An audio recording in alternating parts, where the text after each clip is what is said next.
la noche que se suponía que iba a morir. Era una de esas lluvias de Guadalajara que calan hasta los huesos constante, como si el cielo llorara sin prisa. Regresaba a casa, después de mi turno vespertino en la biblioteca de la universidad, los limpiaparabrisas apenas dando abasto, mientras entrecerraba los ojos para ver a través del parabrisas.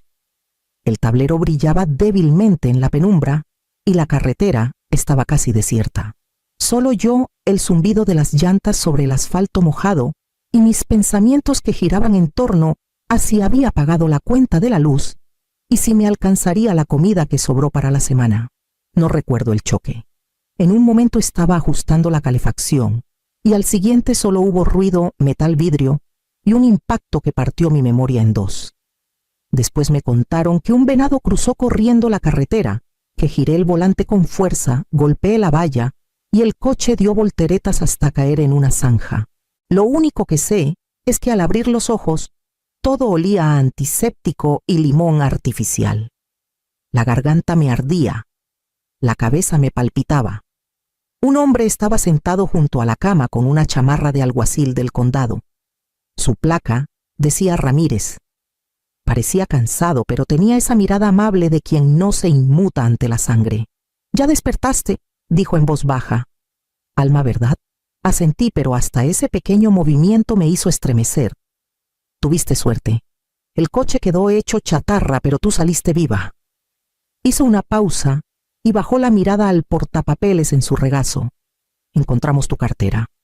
Tu identificación estaba junto a otro vehículo que se incendió. El otro conductor no lo logró. Tu hija pensó que estabas en ese coche». Parpadeé.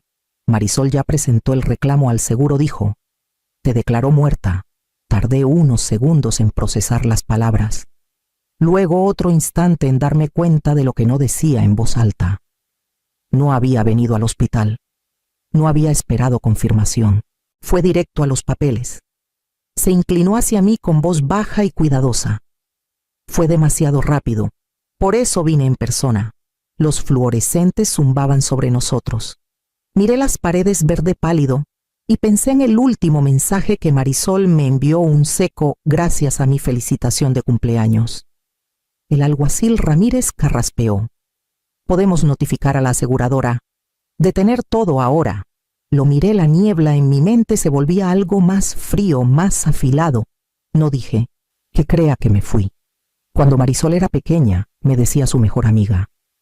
Todavía recuerdo sus deditos apretando los míos camino a la escuela, cómo se recargaba en mi hombro durante las tormentas, su respiración cálida y tranquila, confiando en el mundo porque yo estaba ahí.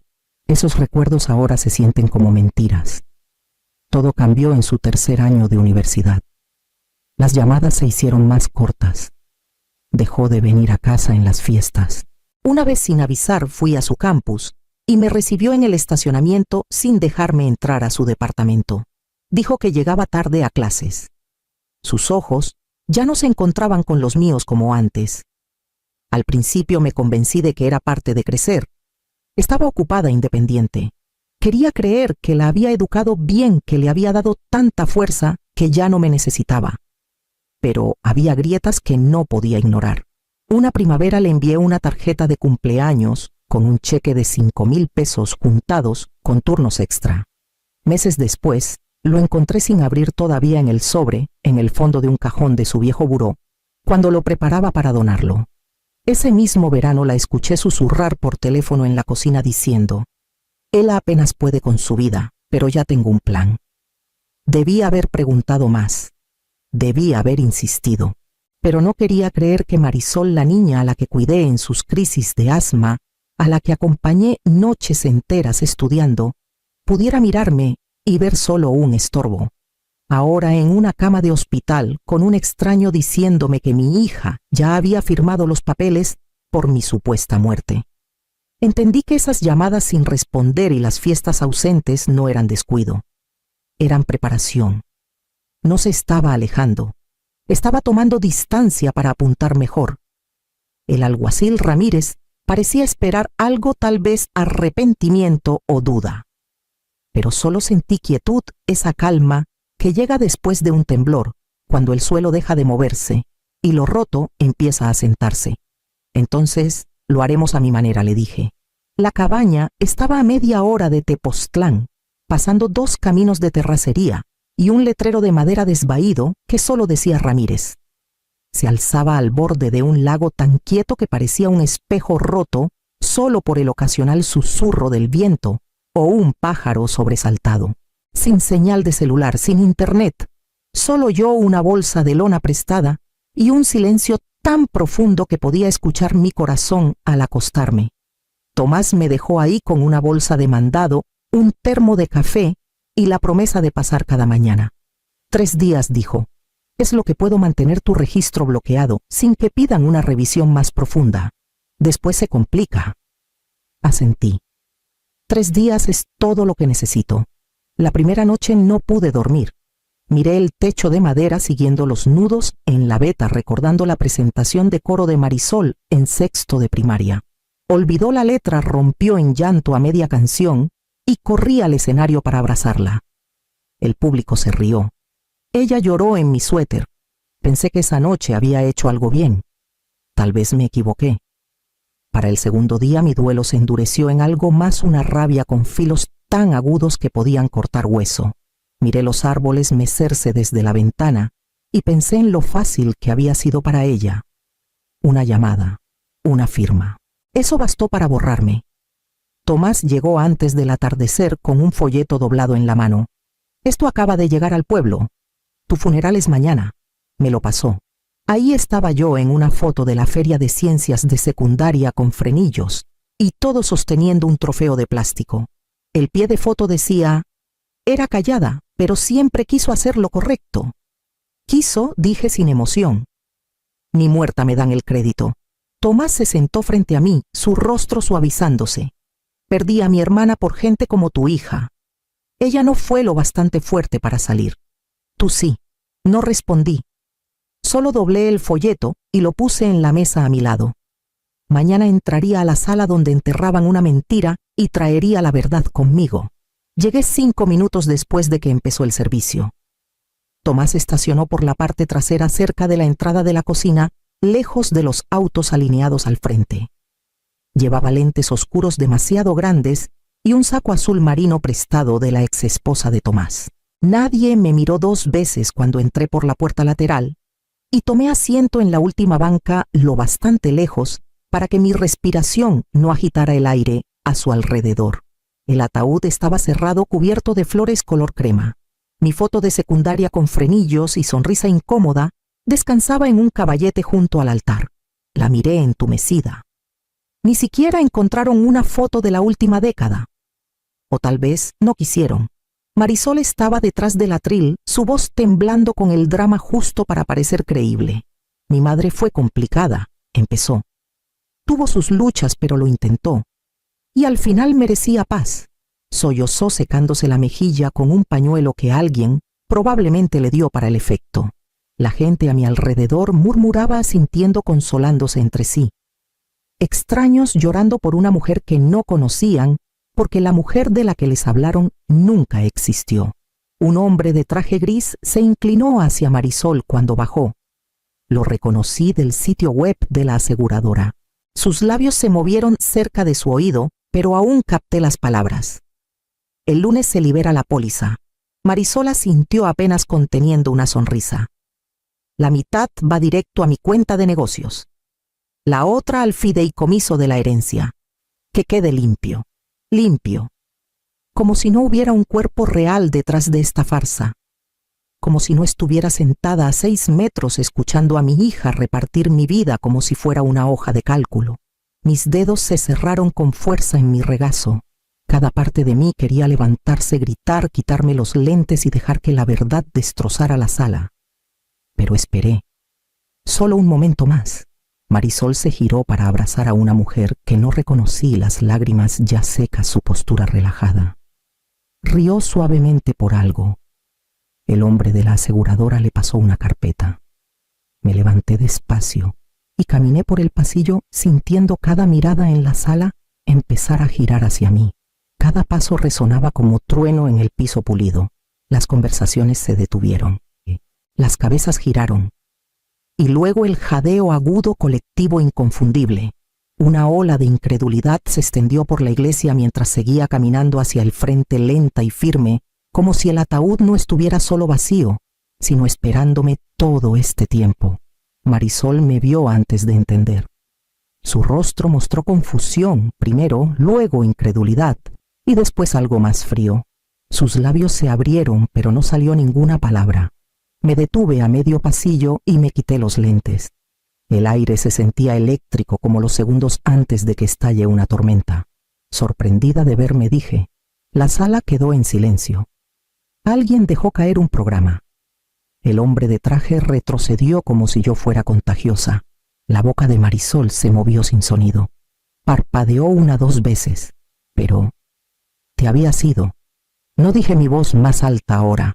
Solo esperabas que lo estuviera. Detrás de mí, el alguacil Ramírez apareció tranquilo y seguro. Levantó una pequeña grabadora en la mano sin decir palabra. El sonido de pies inquietos y respiraciones contenidas llenó el espacio entre nosotros. Marisol miró a su alrededor desesperada por un aliado, pero solo vio rostros atónitos. Gente que acababa de llorarme dándose cuenta de que habían sido actores en una obra que no eligieron. ¿Qué es esto?, susurró, su voz temblando. No puedes simplemente... Enterraste una caja y quisiste cobrarme, dije. Mentiste a tus amigos, a la aseguradora, a todos aquí. Me diste un discurso fúnebre mientras negociabas mi pago. Mi corazón latía con fuerza, pero mi voz no vaciló. No estaba ahí por venganza, estaba ahí por la verdad. Marisol dio un paso atrás. Fue un error. Dijeron que estabas en el coche. Yo no... Firmaste el reclamo en menos de 24 horas, dijo Ramírez con calma. Sin autopsia, sin confirmación. Solo pensaste en el dinero. El hombre de traje sacó lentamente su celular y marcó sin quitarle los ojos a Marisol. No me moví. Solo observé cómo su mundo comenzaba a cerrarse, ladrillo por ladrillo, mentira por mentira. El titular llegó antes de que volviera a casa. Hija finge la muerte de su madre por una póliza de 10 millones de pesos. La madre entra viva al funeral. Por la mañana todos los periódicos locales, blogs y canales de noticias lo habían retomado. Fotos de la iglesia se filtraron, yo, de pie al frente, Marisol congelada detrás de mí. La imagen se esparció más rápido que la verdad, cuando solo era una madre cansada e invisible tras un escritorio de biblioteca. En el súper desconocidos me reconocían. Algunos me daban asentimientos silenciosos de apoyo. Otros me miraban demasiado sin saber cómo clasificarme, víctima o espectáculo. No estaba acostumbrada a la atención, pero la enfrenté de todos modos. Marisol, por otro lado, desapareció. Su celular dejó de funcionar. Los amigos que llenaban sus redes con halagos ahora guardaban silencio o peor. Su tienda en línea cerró. Sus socios emitieron comunicados. No sabíamos nada de las acciones de la señorita Vargas y hemos cortado lazos de inmediato.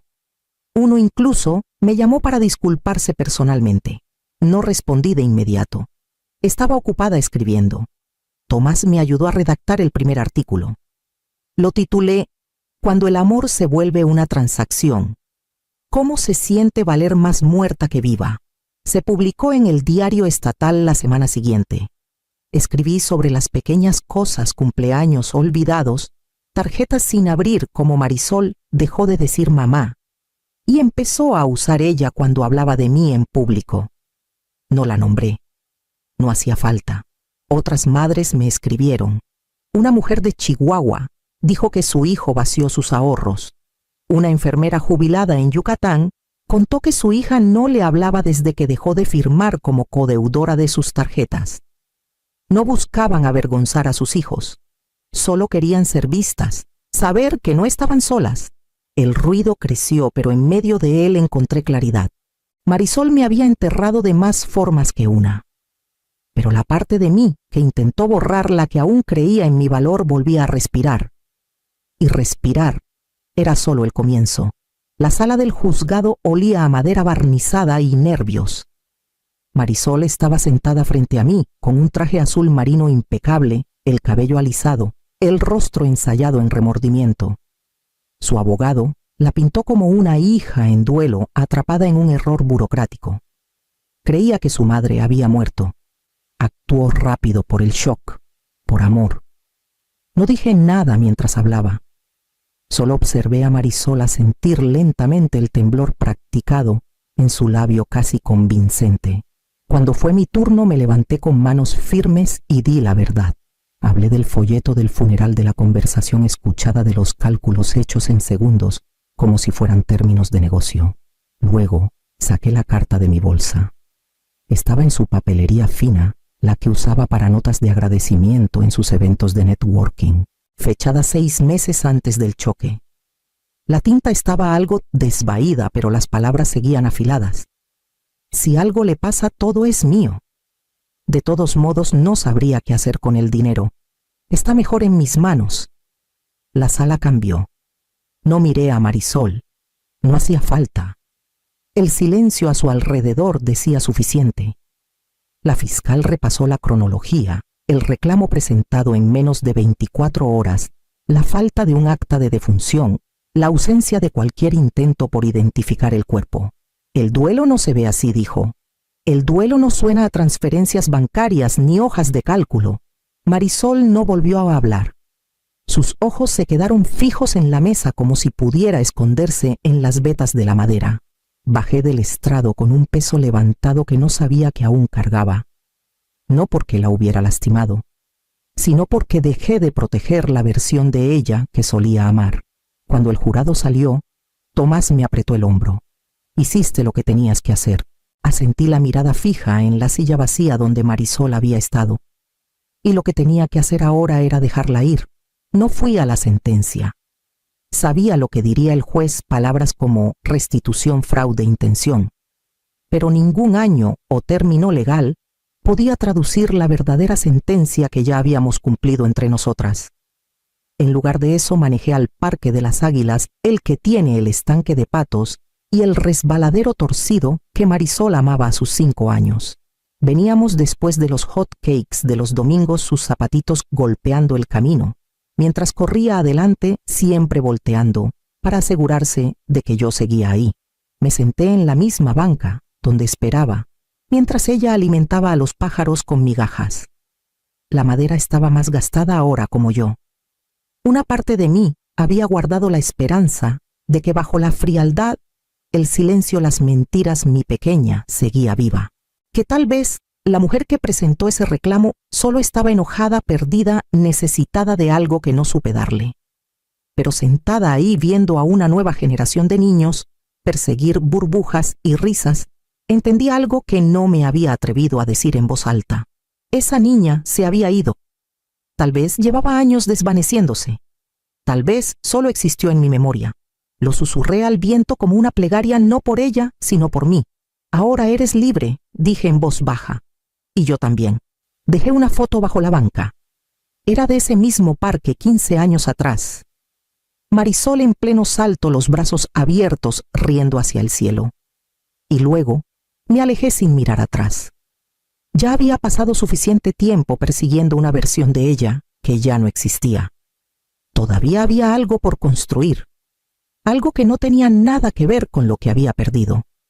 El artículo se publicó en la edición dominical con el titular «Cuando el amor te falla primero». No planeaba escribirlo, pero las palabras salieron como agua rompiendo una presa. No nombré a Marisol. No hacía falta. La historia era mía, y esta vez no escribía para explicarla a ella. Escribía para encontrarme a mí. En días llegaron cartas, correos de mujeres en Michoacán, Oaxaca, incluso Argentina. Madres borradas de las vidas de sus hijos con silencio o crueldad, todas preguntándose lo mismo que yo alguna vez. ¿Fue mi culpa? Empecé a responder una por una, luego creé un foro. Nos reunimos por Zoom, compartimos historias, recordatorios, pequeñas victorias. No se sentía como arreglar algo, pero sí como ser vista por fin. Tomás me llamaba una vez por semana, a veces 2. Nunca insistía. Solo escuchaba, compartía pequeñas historias suyas. Una noche, después de contarle que me habían invitado a hablar en un círculo de apoyo comunitario, Dijo algo que aún pienso. Reconstruiste lo que intentaron borrar. Dejé que las palabras se asentaran antes de responder. No sabía que podía. Lo hiciste, dijo. Solo lo olvidaste por un tiempo. Empecé a llevar un cuaderno, no por Marisol, no por lo que pasó, sino por lo que venía después. Nombres de mujeres que conocí, frases que me hacían respirar más fácil, ideas para algo más grande, algo permanente. Algo nacido de lo que casi me destruyó. Para la primavera había presentado los papeles para registrar una organización sin fines de lucro. La llamé Raíz de Ceniza.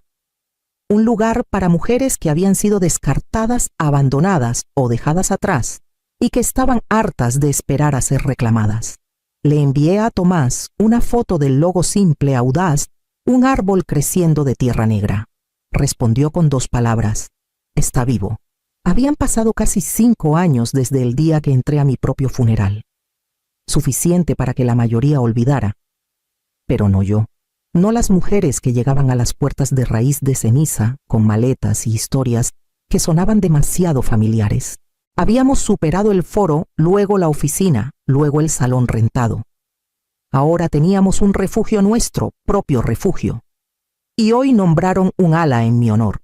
Estaba cerca de la entrada cuando cortaron el listón, mi nombre grabado en el vidrio con letras discretas y elegantes. El ala Alma para mujeres que se negaron a desaparecer. Adentro un mural se extendía por el pasillo principal. Mostraba a una mujer atravesando llamas, no intacta, pero sí entera. Sus ojos no estaban abiertos por el miedo. Eran firmes, conocedores. Detrás de ella el fuego aún ardía. Bajo sus pies brotes verdes empujaban a través de las cenizas. Al pie en pintura audaz. No eres desechable. No sabía quién lo pintó, una de las residentes, tal vez la hija de alguien. No importaba. Ella entendía. De alguna manera lo sabía. Tomás estaba a mi lado con las manos en los bolsillos, la mirada fija en el mural. Es exactamente correcto, dijo.